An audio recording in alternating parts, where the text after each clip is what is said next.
Greece behavior நம்ம மானம் போல் Greece behavior நம்ம மானம் போல். பட் இந்த வீடியோ பார்த்தியா? லாஸ்ட் வீக் அபுதாபியில் நடந்த அஜித் சார் ரேசிங்க்கு சில ஃபேன்ஸ் ஃபோட்டோ எடுக்கிறேன்னு போயிருக்காங்க. அதில் ஒரு சில பேர் குடிச்சிட்டு ரொம்ப மிஸ்பிஹேவ் பண்ணியிருப்பாங்க போல். அந்த மனுஷன் பாவம் கையெடுத்து கும்பிட்டு தயவுசெய்து பேசாமல் இருக்க, நம்ம மானமே போதுன்றாரு. ஆமாங்க, நானும் பார்த்தேன். ரொம்ப கஷ்டமாக இருந்தது.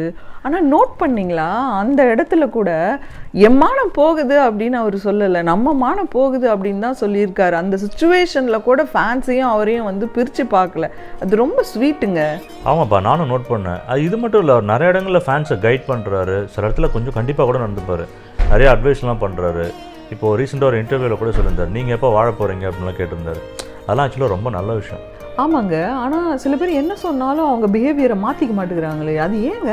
ஆக்சுவலாக சைக்கலாஜிக்கல் பாயிண்ட் ஆஃப் வியூவில் சொல்லணும் அப்படின்னா, இந்த மாதிரி மிஸ்பிஹேவ் பண்ணுறவங்களுடைய ஈகோ ரொம்ப வீக்காக இருக்குதுன்னு அர்த்தம். அவங்களுடைய ஈகோவை ஸ்ட்ரென்தன் பண்ணணும். ஈகோவை ஸ்ட்ரென்தன் பண்ணணுமா? புரியலையே. அதாவது ஒரு மனுஷனுக்கு ஈகோ ஒழுங்காக இருந்தால் தான் அவனால் எது சரி எது தப்புன்னு யோசிக்க முடியும், நல்லது எது கெட்டது எதுன்னு பார்த்து புரிஞ்சிக்க முடியும்.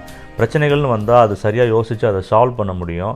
சோஷியல் நார்ம்ஸை ஃபாலோ பண்ண முடியும். அவனோட பிஹேவியரை கண்ட்ரோல் பண்ண முடியும். இந்த ஈகோ ப்ராப்பராக இல்லாதவங்களால இதில் பல விஷயங்களை சரியாக செய்ய முடியாது. அதனால தான் கவுன்சிலிங்கில் ஒரு முக்கியமான பார்ட்டு கிளைண்ட்டுடைய ஈகோவை ஸ்ட்ரென்தன் பண்ணுறது தான்.